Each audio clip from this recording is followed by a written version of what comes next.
Je crois que je suis passé à travers les gouttes du problème, pour plein de raisons qu'on peut essayer de comprendre, mais du coup, voilà, dans mon environnement, que ce soit des supérieurs hiérarchiques, des gens à mon niveau ou des gens qui travaillent avec moi, je crois que c'est assez. Même, je crois que les femmes sont surreprésentées. Après, vous allez me dire à quel poste et tout. J'ai toutes mes productrices qui produisaient mes émissions étaient des femmes, et la plupart de mes patronnes avec qui je me suis bien entendu, Patricia Bottinaruel, Nathalie Darigrand qui dirige France 5 aujourd'hui, Michel Cotta, c'était des femmes. Dans le travail, j'ai l'impression que ça va être que des clichés, c'est-à-dire que chacun va utiliser ses qualités personnelles, en fait. Moi, j'ai vu des femmes plus autoritaires que des mecs, j'ai vu des mecs beaucoup plus diplomates que des filles. Moi, je fais une émission qui s'appelle Rendez-vous en terre inconnue, son message principal, c'est n'ayons pas peur des autres. Alors, j'ai envie de leur dire ça.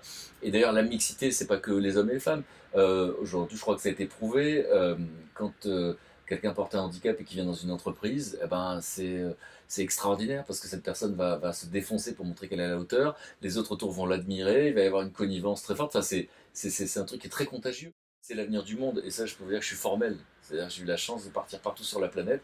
Et on est en train de découvrir que l'avenir du monde, c'est le covoiturage, le co-tout. Et la mixité, et le faire ensemble, etc.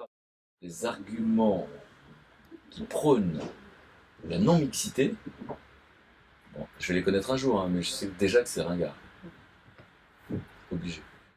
Je suis très optimiste, pas seulement de nature, mais j'ai le sentiment qu'on n'a jamais été aussi connectés les uns des autres. Et donc, parfois, c'est un peu ridicule parce que ce sont pas les bonnes émotions qui sont connectées, c'est toujours l'insolite, la peur, etc. Mais je pense que quand les gens vont se rendre compte que ça, c'est un outil, alors du coup, on peut diffuser des vidéos, faire passer des messages, etc. Et toucher le plus grand nombre sur des choses qui sont, comme on l'a dit, évidentes.